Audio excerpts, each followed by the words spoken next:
Hello, everyone. This is the next episode here of Ordinary Excellence. I have Ethan here. Just for a little bit of background, we went to high school together at Walter Johnson High School. So a former friend of mine. I'm glad we got to catch up before this call. He went on to then go to Bucknell for his first year of college and then played lacrosse there. Ended up transferring to Amherst University and is now a consultant at Bain. So definitely a great story there with some great educational experience and now great work experience. But I think the more important part of like why I wanted to have him on here was the stuff that he's done outside of the like education, sports, and like the job space, and that he started multiple ventures and that we're going to like touch on, but like different like companies that he's looking to expand in the future as well. And I think like that is kind of a conversation, especially myself and my entrepreneurial spirit, that I wanted to talk to someone about. And then also he's married. So recently married. Obviously, for a young age, it's definitely something to pat yourself on the back. My bad. But yeah, without further ado, Ethan, why don't you go ahead and introduce yourself and tell the audience a little bit about yourself? Yeah, Elias, it's great to be here. Likewise, it was nice to catch up before this. But yeah, I'm Ethan. I'm 24. I live in DC. As Elias mentioned, we know each other from high school.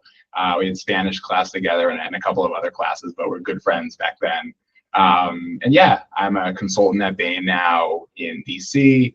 I'll be leaving this job in about a month now to pursue my ventures, as LA says, full time. But now I'm into coin collecting. I played lacrosse in college. I love to run. I'm married. My wife's name's Hannah. Hopefully that's enough of an introduction. But Elias, I'm thrilled to be here. Discuss anything that you'd like to.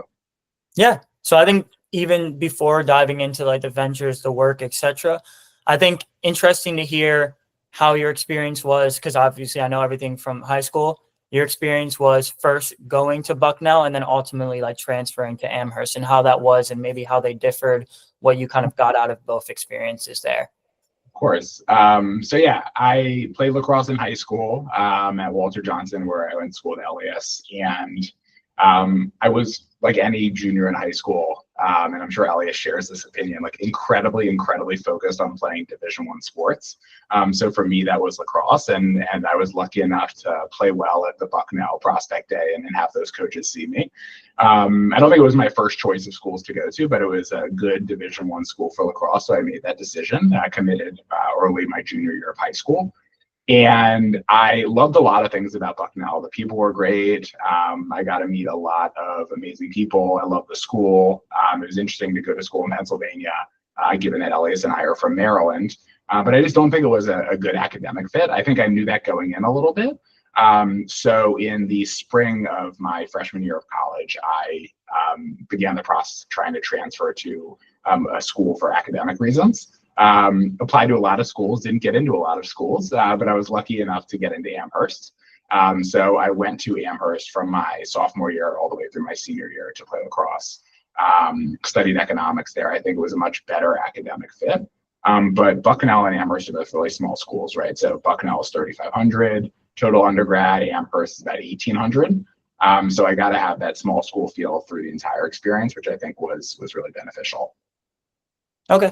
And you talked about kind of like the academic differences. What were like the main things? Obviously, there's like the surface level stuff that I would know, like just comparing Amherst to Bucknell, but what were like the real things that you noticed on campus that made the two schools like different? Yeah, I don't necessarily think it was really a matter of like, oh, I feel like the kids are smarter at Amherst, like whatever, like put that all aside. I was in a function at Bucknell my freshman year, which was really the reason I transferred, where somebody came in to talk to us and basically told us that Bucknell wasn't the target school for all of these companies that I wanted to work for. So it was like, oh, if you want to go work at Goldman Sachs or Morgan Stanley or Bain, McKinsey, et cetera, like you're probably not going to be able to do that. And it was just such like a defining thing. It was like, you're telling me that like no matter who I am, no matter how I interview, no matter what, like I can't get these jobs. And they were basically like, yeah, you can't. And I was like, what in the world does that mean? They're like, unless you're very well connected, which I'm not, you're not going to get this. So I said, well, okay, I guess I have to transfer if this is what I want to do, or find something else that I want to do. So I chose the former. But I think Bucknell was a great school, fantastic professors, and I really enjoyed my classmates and my teammates. But I think Amherst is very much of a career-oriented and academically oriented institution. Everybody that I went to school with was incredibly focused on pursuing something, whether that was law school, medical school, consulting, banking, computer science, whatever it was. I think there was a lot more of a push to like find your way in that regard. And I think that was the main difference. And I don't think Amherst is considered like a target school just because of how small it is. But it certainly wasn't something that put up any barriers in my way, and it allowed me to do what I wanted to do. Yeah, and I think the last part that you touched on about like just the culture at Amherst, I think is interesting. You can see the positives in that you are with people that are going to push you, whether it's you're talking to them directly or you're just seeing it. They all have a path that they're kind of defining when they almost get there. And that's like their 4 years goes into that path. I'm curious on the other side if you thought there was any negatives to that, like how everyone kind of is thinking about a path. And the way I'm thinking about this is that GW, it's kind of like people are having that path, but sometimes you find you're almost like deviating towards someone else's life. Like, okay, that person is like going to go to law school. They're doing this. Maybe I should do something similar. Did you ever find that? Yeah, I have this conversation frequently. I'll say two things. One is like, if you want to do something, you should have a good reason for wanting to do that thing. And a lot of the people that I went to school with, including myself, right? Like you hear what is the thing to do and you just decide like, okay, that's what I'm going to do, right? So I worked in finance after my junior year of college, like as an internship, because that was the thing to do. I hated it, right? Like I think like I learned a little bit from that experience and I figured out consulting was like a little bit more aligned with what I actually wanted to do for the right reasons. But I just think about, and I'm lucky that happened, but I think about a lot of my friends who are in banking right now who like hate their lives, right? And I know that part of it was like, oh, I think I want to do finance. I think that could be cool. But a lot of it was like, this is the way the tides are going. This is where we're being pushed to go after we graduate. You can live in New York. It's a well-paying job. I don't care if I have to stay up until 2 o'clock in the morning. But I think like they pretty soon find out that like they made that decision for somebody else instead of themselves, right? So I think like there's many negatives to that, but also it's good to have direction, right? Especially if you don't know it yourself, and maybe you go to do a career for a couple of years after, then you figure out what you actually want to do. Okay, yeah, that makes sense. And no, I find it interesting because I have that conversation with like my roommates all the time. So, yeah. But we weren't in that culture. GW was a lot different. My time at UVA was too short to really feel that type of pressure. So it's always interesting to like have a conversation with someone who actually was out of school like that. But my last thing about college before kind of like talking about post-grad was obviously you and Hannah have built a life with each other, but she was at Maryland, right? And you were not close. How was that like balancing, at school, right? Trying to sort your career, being a student athlete as well, and then also kind of balancing a long distance relationship that is going to have a future. It's not just like some random long distance relationship. Like this is going somewhere, and obviously you're married. Yeah, it's a really good question. All these are really good questions. So Hannah and I met my junior year of high school at Walter Johnson, where you and I went to school. And my senior year of high school, I think you know this, Ellie, is that I transferred to St. Andrews. So like Hannah and I were like long distance by like, we still lived in the same place, but we were at different schools. So my freshman year, I moved to a high school. Sorry, my senior year, I moved to a high school like 10 minutes away. And then my freshman year of college, 2 hours away. And then my senior year of my sophomore through my senior year of college, like 6-7 hours away. So it was like gradually getting further and further away. And we studied abroad together in Rome, right? Like that was a little bit of like bringing it back together. But no, long distance isn't easy, but I think a lot of the reason that people would say, oh, long distance is hard is because like there's temptation or like something like that. I think more or less like it wasn't so much that as it is like you just want to see that person more, and you just get such a small opportunity in the broader scope of things to actually like spend in-person time with them. But like Hannah and I have always talked on the phone every night, like for the past 8 years. And I think it was hard, but also it's good to have like those kind of like roadblocks or things to get through together in your relationship, because now we live together in DC and we've understood what it's like to be apart, and now it's like all the better to be together, like more frequently. Okay. So, it's never easy, but I think like there's all kinds of reasons, and it worked out nicely. Was there any like, obviously people can only imagine the negatives to that situation, and kind of this is just for any people who are watching who might be entering into a long distance relationship or currently in one and maybe struggling with it. Were there any things that like you both might have taken out of it that might have been a positive, something I'm maybe thinking of, like you guys could grow yourselves in order to become the best version for each other when you're actually living together? That's something that I'm maybe thinking of, but like, was there any things that like were a positive for both of you that maybe you needed that kind of time apart? I think the biggest thing, because it's certainly a hard situation, like not one that I would choose, but I think when Hannah and I were apart, we were in school, right? So it really like allowed us to like have a lot more focus in a time that really mattered, right? Like there's no essence of like, oh, Hannah and I are going to do like spend all weekend together and do all this stuff, right? Like I got to be in class when I was in class. I got to study when I needed to study, right? And like Hannah wasn't even close. So it didn't present that kind of, not distraction, but just that other thing that I'd rather be doing. And I think like a lot of like the success that she and I were able to have academically probably stems from being able to focus. But then also at periods of time where we're together. So I think like we talked about that sometimes, about like how like we might have been more distracted if we were closer, and that wasn't the case. That's probably the first thing that comes to mind. Okay. Yeah. It makes sense. And I was just kind of curious Yeah. on that part. But now diving into the post grad or kind of in that realm, obviously you ended up then going to work at Bain as a consultant. Curious how that process was in terms of like when you were still at Amherst, like the recruiting process, and then ultimately like getting there. Yeah, of course. So I interviewed for the job at Bain while I was at my internship in New York over the summer. So consulting is a whole lot of preparation for case interviews and like getting good at those, networking with people at the company. I don't think I did that probably as much as others. More, I just focused on like the case interviews. And then, yeah, so after at that point, like I got through the interviews, I had the job. Was that what I remind me of the question, or was that the question about like how? No, so like how is like the recruiting process? Like maybe you talked about you were at another internship. Yeah. Like which one was it? Like were you looking anywhere else? Like just stuff that you're comfortable like sharing on like Oh the yeah. I think the biggest thing for Bain is I had like the three consulting companies that are kind of like grouped together: Bain, BCG, and McKinsey. So I applied to all of them because you just never know what's going to work out. You might just be stupid in an interview and like one that you should have gotten, you just don't get. Yeah. So I applied to all three and I did the first interview for all of them. And I got to the second round interview. And the first one that I had was Bain, DC.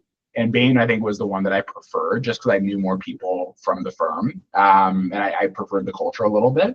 And I had my final round interview and I was lucky enough to get the job. And I canceled my McKinsey and my BCG final interviews. I said, I don't want to pick. I don't want to make the wrong decision. Like if I can't do it, I don't want to have that. If I don't get the job, I don't want to have that in the back of my head. Like I would just rather just like cancel them and just do Bain because I think that's the right decision. So that's what I did. So I canceled my final round interviews at the other two. I said, Bain, I'm thrilled to come. And I think it's been the greatest decision. I think people who I know at the other firms aren't having as good of a time as I am.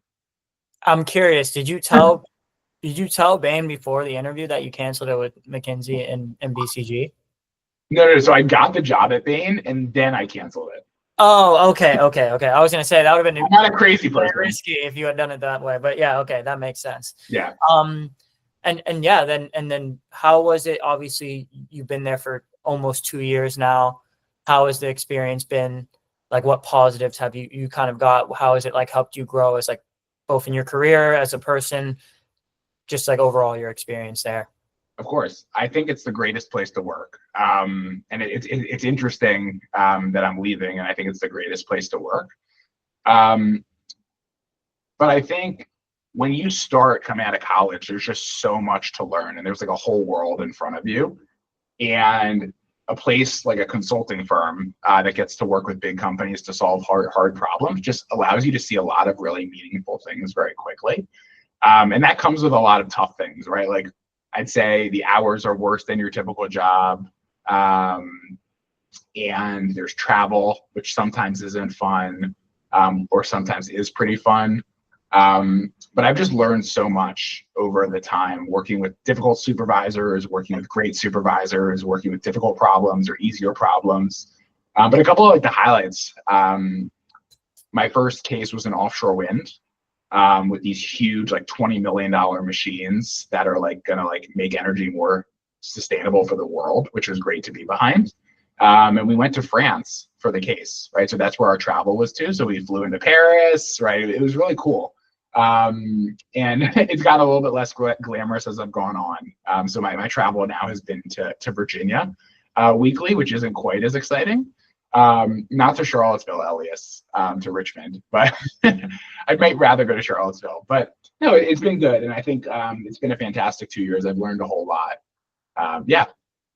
I guess so you talked about a few things. You started talking about some experiences in traveling. So kind of already answered my question there. But then you talked about some of the things you've learned. Curious, what are maybe like the 3 most valuable things you've learned there? And it doesn't have to necessarily be something technical. It could be more like a life, I guess, a life lesson in a sense. But some of the most valuable things you think you've learned from your experience at Bain. Yeah. I'll start technical, then I'll go more to life. Okay. I think if you work at a consulting firm or a bank, and like you're actually doing what you're supposed to, you become like an Excel wizard in 2 years. So it's fun to have like a technical skill like that. I don't know how much of a skill we want to call it, but it's good to just feel comfortable with a tool and be able to like think through using the tool as you're trying to solve problems. So that's one technical thing that you'll get out of doing something like this.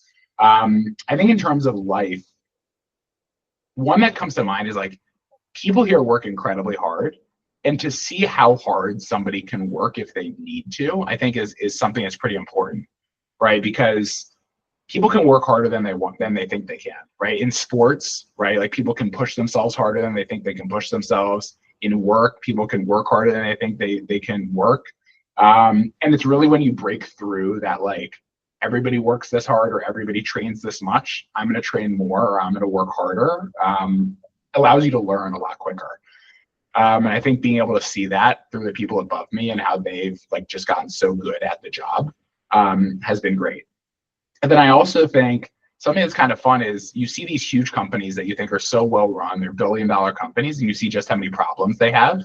And when big companies like that have so many problems, it just shows you how much more there is to do in the world to solve, right? Like there's always going to be problems. There always need to be solutions. Therefore, there always need to be businesses to create those solutions, right? There's so much opportunity.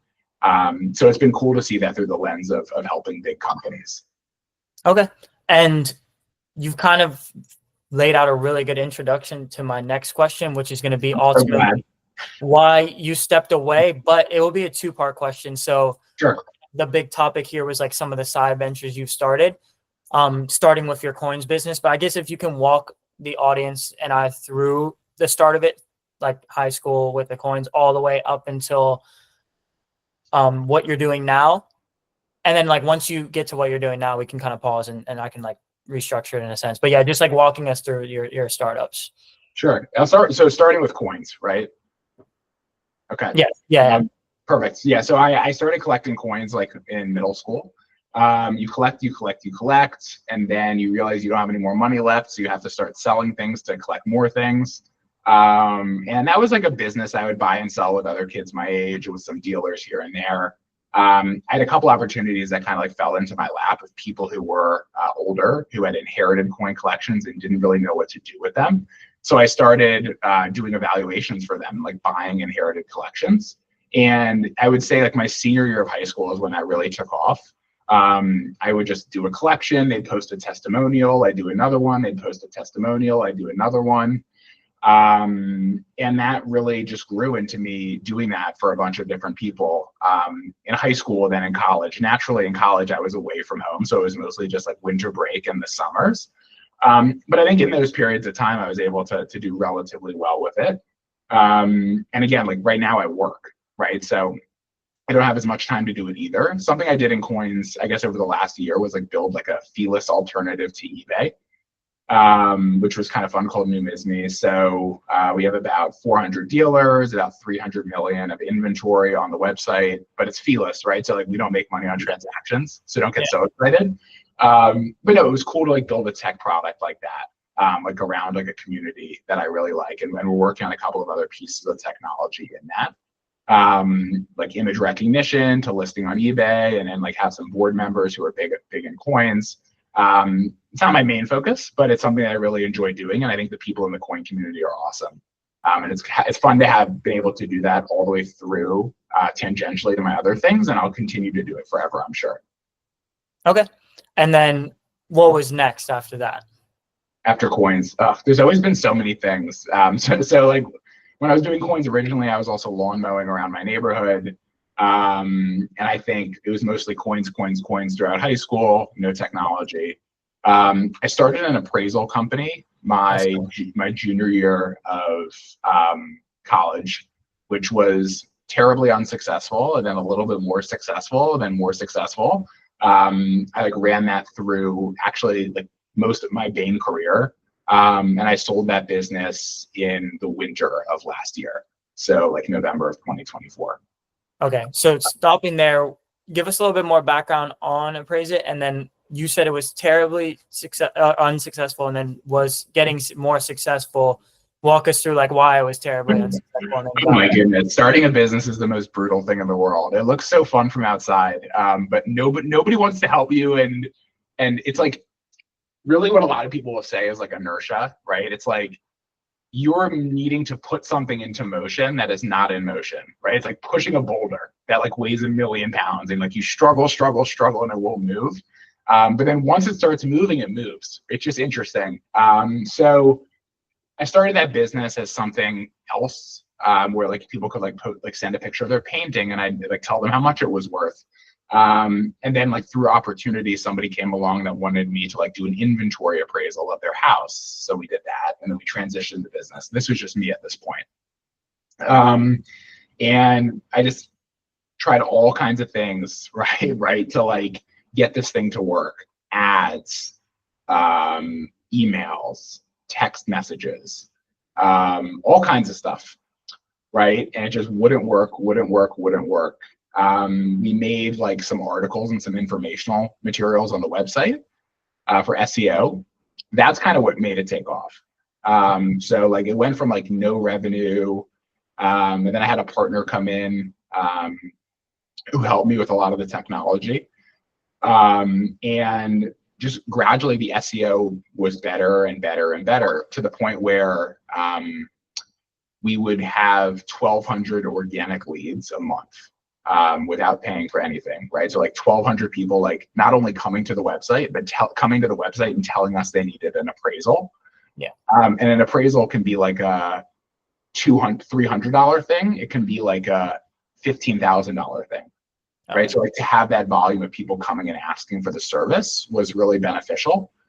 And that's when it kind of like stopped being a problem of generating demand and started being a problem of how do I service this demand, which is a much better problem to have. Yeah. And also I was working at Bain, right? So I hired an employee, my partner stepped away. I hired an employee who was like managing all the client relationships, the CRM, the payments, the appraisal communications, right? Because we had appraisers who were doing the work. For like real estate, equipment, all these other kinds of appraisals. And yeah, that grew. And then I sold it, in November of 2024. It was not easy. And I thought about stopping many times. And my parents told me to stop. And again, like there might've been opportunities that were better, but I think it was a good experience. It was a tough business, really. Okay. Yeah. And I guess my last part with both Appraise It and the coins was like, you've kind of touched on it a little bit, but like the maybe 1 to 2 most positive things you get from experiences like that, and then the 2 things that maybe were the toughest to get over, and maybe like not the most positive experiences in it. I don't think I have any regrets, but I will tell you some things that were tough. I think the same thing is tough for both of them, and then so the good things are, You learn how to communicate with people. You learn that things aren't easy and you have to work really hard to get through them. You learn technical skills that you can apply across businesses. You learn what it means to like pay taxes on businesses, like all these things that are helpful. Partnerships are not easy. Having a business partner is beneficial and very hard, right? It's like a marriage, but on steroids, because a business is a brutal thing. And when you have a partner and you're in a business, like there's just going to be a tendency to blame each other for things, right? Like he didn't do this, he didn't do that, I didn't do this. It's just hard, right? And you're not married to that person. You might have just met that person. So a business can break people. And frankly, if you have a business and one partner has an issue and doesn't want to do it anymore, then like you're left alone doing it yourself, right? And you might only own half the business, all kinds of stuff. But I think like being really careful about partnerships and also being really honest, right? Like if you're not honest in the beginning, but then you have to be honest later down the road, that can be very tough, right? All things that I've experienced, both in that business and in other businesses. That's the biggest thing I would say. Okay. And then this kind of leads us to where you are now, and the fact that you were at Bain, which a lot of people would kind of say is like a very desirable place to be at, but obviously you're stepping away from that. And I'm curious to hear why, just a little bit of like why, and then obviously like what you're doing now. But I think it's really, really interesting because in this time that we are, you people like follow the pack, right? So everyone's looking to get to those top traditional corporate jobs and then kind of build it from there. So whenever someone takes like a leap of faith and tries to like do something a little bit different, it's always like looked at differently. I personally don't look at it like that, but I'm interested to hear like from your lens and like walking away from like a company like Bain and how that kind of came about. Yeah, it's probably a stupid decision, I would say, right? It's like, my opinion is that there are things that everybody says to do, and there's probably a really good reason that they say to do it. But then there's sometimes some things that are like just deeper down where you're just getting yanked to like do something. Like you just know you have to do it, right? It's like, you just don't know why. It doesn't make sense, but like you just like, you can't do anything else. And I feel like that's kind of how I felt with business. I've never been able to really do it full time, right? Like I've done it during school, during Bain, during everything, but I love it.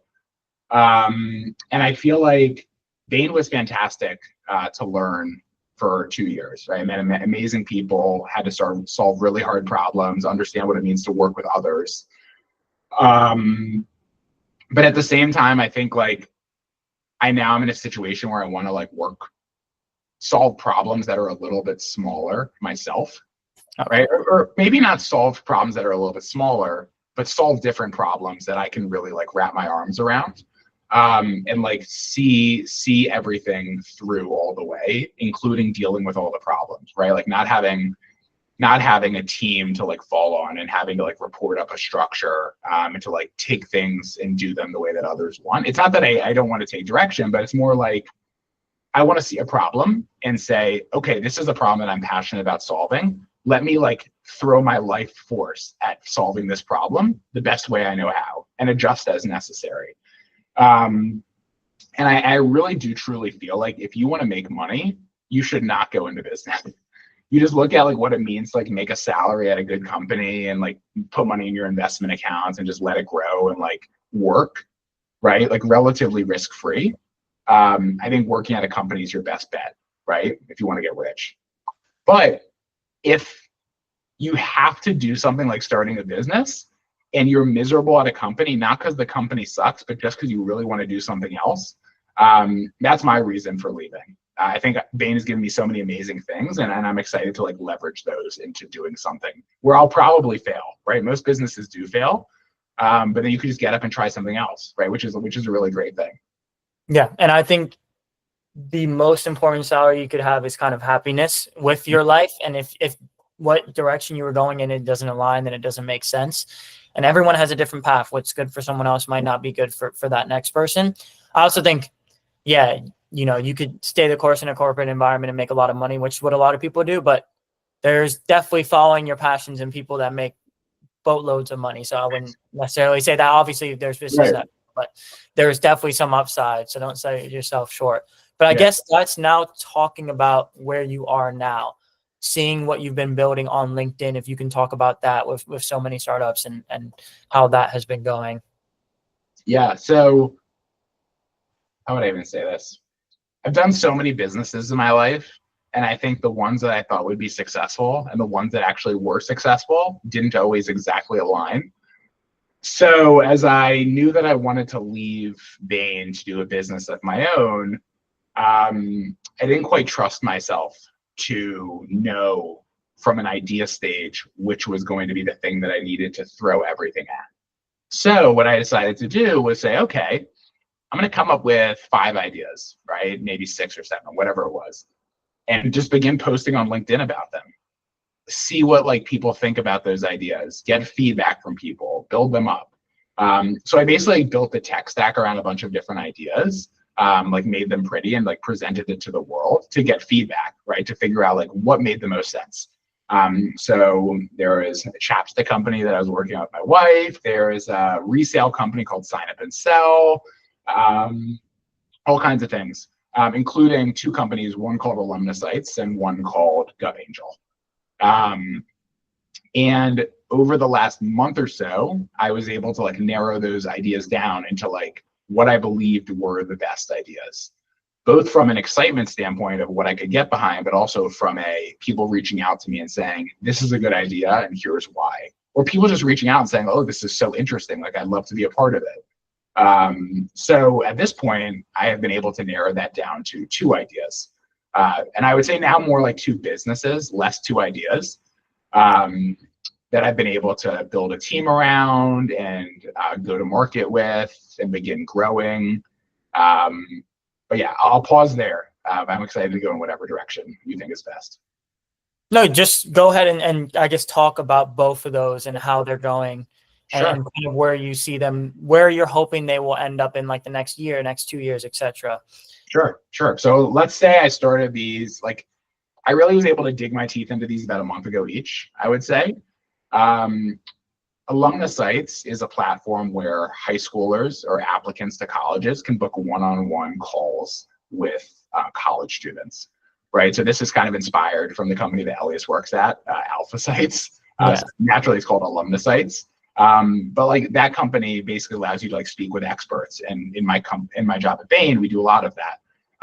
But I think like one of the biggest financial decisions people are going to make in their entire lives is where they go to college, both from the standpoint of college costing like as much as 80 grand a year, and also from the standpoint of like it informs your entire career direction and trajectory. So it's very important. But people go into that situation a little bit blind.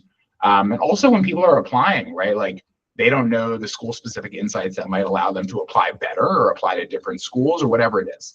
And at the same time, college students don't really have a good mechanism to be paid for their expertise, which is valuable, right? Like somebody who goes to Harvard is worth $100 an hour to somebody, right? But that person isn't able to leverage that and until now, hopefully, right? So right now we're at about 200 students across colleges.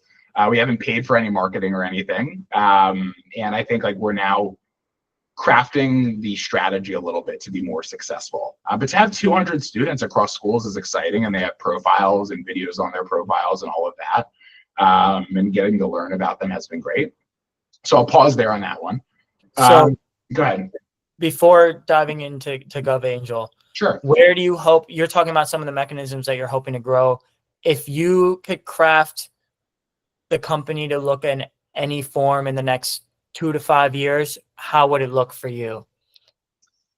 I think I'll start by saying what I think I want it to look like in 1 year, and then I'll go to 5. Okay. I think in 1 year, I want to have a very focused set of about 1,000 to 2,000 students across top 20 schools. So call your Ivy Leagues, call it MIT and Stanford, call it UVA, Duke, and Georgetown, right? Like those kind of schools. In addition to a, I guess, demand side base of like more affluent middle class people across like the West Coast, East Coast, all around the country, and frankly anybody who's willing to pay, but really be focused on that subset of students at schools where people really want to go. Just very prestigious, a lot of buying power behind going to those schools, et cetera. I think in 2 to 5 years, the way that I want to handle that is really expanding it, right? Like somebody wants to go to Harvard, like congratulations, you want to become an economics major at Harvard, right? But for somebody who's deciding between Clemson and Alabama and LSU for a sorority, I think like there's a lot of value in speaking to those people as well, Yeah. right? Or maybe you want to go to the University of Maryland to play lacrosse, right? Or a small liberal arts school in Ohio to study theater, whatever it is, right? Like you should be able to get insights from students for all those things that people want to do. And there's so many things that people want to do: clubs, study abroad, majors, sports, etc. And I think on the other side of that equation, I want to be able to empower students across all these schools to share their expertise and be paid for it, right? Because they're learning things in real time about these institutions that are really valuable to somebody who's making that decision in the future. And I think like being a part of that and connecting both sides of that equation is an exciting thing to me. Okay. And that totally makes sense. I think it's a really good idea. I've told you this, I already reached out about it. I think it's a really good idea. And I think the way that you're mapping it out, originally I was like, oh wait, for first you'd only want it to be like those top universities, but then the way that you're structuring it for then the long term makes a lot of logical sense in the way you'd want to map it out.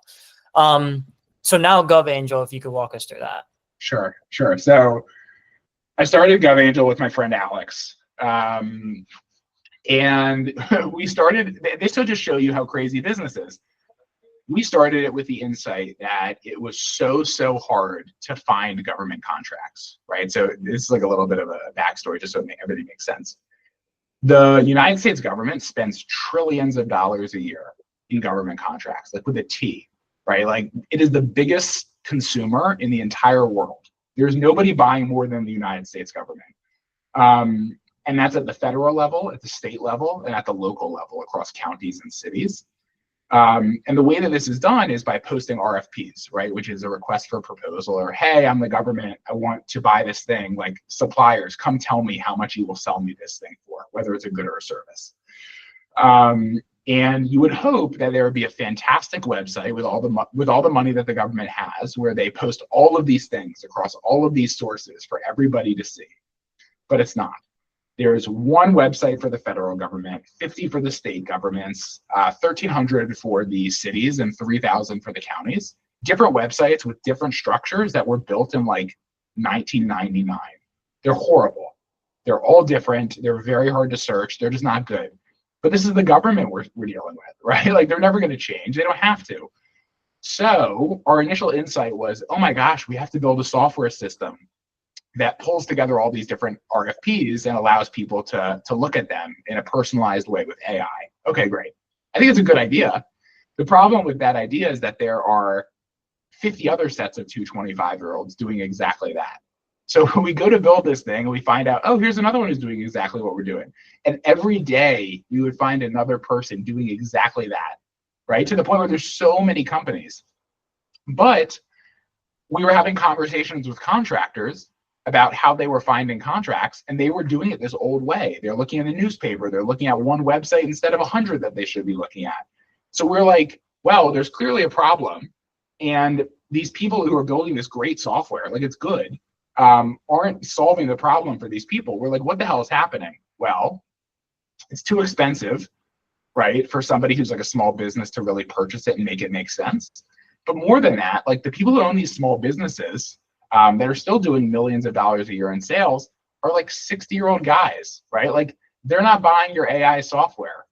They aren't like, they just don't have the resources. They don't have the know-how. They might have to hire somebody to do it for them. That's going to cost a lot of money between salary, overhead, etc. So we're like, crap. So like this software is not going to be bought by these people. So what we decided to do, and now I'm getting to what GovAngel is now, is, well, this software is great. These contractors in these small businesses like aren't doing things well. We are going to act as basically a fractional business development arm for the small businesses who are government contracting to find RFPs, or solicitations as they're called, for them, write the proposals, communicate with the government, do the whole process, and charge them a percentage of the awarded value. Right? So if it's a $100,000 contract, we win it for the company. We do all the work and we take like 5 to 10 grand. The alternative is that company paying somebody full time. They never know if they're going to win. They're probably not really doing a great job, which is what a lot of companies are doing right now. Or they're just not looking at all, or they're just missing a bunch. So we're like, we can make this fully risk-free by not charging any upfront fee, but getting a lot more of the upside if we win, and using the software to be much, much better than a person, and win more frequently, right? So that's what we're doing now. We had a bunch of great calls even today with small businesses and working with them. So it's exciting. We're very early, but I have a lot of hope for that business too. Okay. And you've kind of outlined two different businesses with two different visions, two kind of good foundations that you're working off. Are you intending on, and you don't have to share this if you don't want to, but are you intending on like kind of seeing them both through for like a year or two and then kind of just focusing your energy on one, or are you looking to build them both like simultaneously? It's a great question. I think I don't know yet. So I'm working on GovAngel with my partner, Alex. And we have two interns, right? Nelson and Arian, who are both doing business development for us. And then on alumnus sites, I'm working with my partner, Jeffrey, and we have an intern named Stephanie, right? So it's like, I'm trying to build up two teams around these things because I really, at this point, really think they're both two great ideas that can be successful. But at the end of the day, right, like business is so unpredictable, and I don't know if they'll both survive. I really do think from what I've seen that they both have a great chance. So my thought right now is to split time. And if 1 week GovAngel needs 80% of my capacity and the next week Alumni Sites needs 80% of my capacity, both of my partners are very aware of what I'm doing. And I think like everybody's aligned in terms of like how that might have to work. So I think I get a pretty good deal in this process. Maybe it's because I like done business before and like the other two are like just happy to have a partner to like help with stuff. But I think it could work out this way. But I also open to the situation that it doesn't. But I'm just trying to be very open with the partners and try to do the best I can. Yeah, I think it's a good way to approach it, especially when you're kind of, you have started business before, but you're really embracing it fully now. I think it's good to have like open opportunities and kind of do things out at the same time. Kind of on a completely different note, I think this is like an audience thing, and I think they'll be interested in hearing it. Obviously, you've gotten married at like a very young age. I'm curious to just hear the overall experience of that, how it's been, how she helps you grow, how she maybe helps you make decisions, etc. Because obviously most of the people that, you know, are your former teammates and like people from high school aren't kind of in that situation. So I think a lot of people would be interested, especially like me from the outside looking in. We hadn't talked in a while. It was interesting to see. Yeah. And everyone I think is happy for you. I just think it would be interesting to kind of hear your thoughts and how it's been. Yeah. So Hannah and I met my junior year of high school. You heard about all the long distance stuff, or at least the audience has heard about all the long distance stuff. We got married in June of 2024, so about a year ago now. What can I even say? I think having been married for the last year, it's been fantastic. It's exciting to live with Hannah. She's incredibly supportive of me, right? Like leaving my job to do business. Like that's a really big thing to support somebody through, right? Like going from making a 6-figure salary to making nothing, right? Is a very different thing. And a lot of people wouldn't be okay with that. And Hannah told me to quit like a long time ago. She's like, you have to go do this. Like she was more supportive of me and encouraging than I am of myself. Right. So like it's incredibly empowering to have somebody behind you like that. But more tactically, Hannah's so good at doing the things that I don't know how to do. Right. It's like I'm not particularly organized. She organizes everything. She cooks. She does all these amazing things to support me. And also like being able to go on walks, spend the weekends together, do all these activities, get food. Like it's been fantastic. I know they say like the first whatever of marriage is the honeymoon phase. I think it feels like that. And I'm hoping the rest of my life is the honeymoon phase as well. But no, from the wedding standpoint, mother-in-law, wife relationships are interesting during a wedding. I think that was the most fun part of the whole thing because there's a lot of different opinions. So that was the most difficult part of marriage, to just get through the wedding planning part of it. But now it's been smooth sailing. Where did you guys take your honeymoon, by the way? We went to Japan for 2 weeks in September. Okay, nice, nice. Yeah. And I think my last kind of thing here before we wrap up is just what is like if you could write out a story for like your entire life, like the things that you're really looking for in the next like 10 years, what would it be? Like maybe the top 3 things. Okay, definitely kids. Yeah. We'll Okay. be there. Um, I It want can to. even, sorry. It can even be like, right, like something like a peace of mind or something like just like it could be like it doesn't have to necessarily be like something material or something like having kids. Like it can be like more like thoughts or like something that Yeah. personality wise, etc. Like anything. Well, I want to have kids, and I want everybody to be healthy. I think like family, friends, healthy, right? That's number one. Two is like, I don't know if having a successful business would even make me happy 10 years down the line, right? But I want to like feel secure and like loving with like my family and my friends and all of that. And if there is like a successful business around that, or if I live in a different place because of that, or if I travel the world because of that, whatever makes like everyone healthy, happy, and also like excited to like wake up every day, I think is a big one, right? Like you could have $1 billion and be like dreading waking up, right? Or you could have $1,000 and be thrilled like to get up every day doing what you're doing. And I think I'd rather have the latter. So whatever drives that excitement while everything else is going smoothly in the background, I think is where I'd like to be. Okay. Yeah. Well, I think this is a really good episode, and I appreciate your time here. We got to kind of touch on a lot of things here. Um, yeah, I appreciate your time, and it was really interesting to hear some of the things that I didn't even really expect us to talk about. But hearing about like your businesses and ultimately like driving away from Bain to kind of start your own business in your own life, and obviously the marriage and how that kind of started and how it's been going. I think it was just overall an interesting conversation here. I appreciate your time. I had so much fun. Thank Yeah, you. give Hannah my best as well.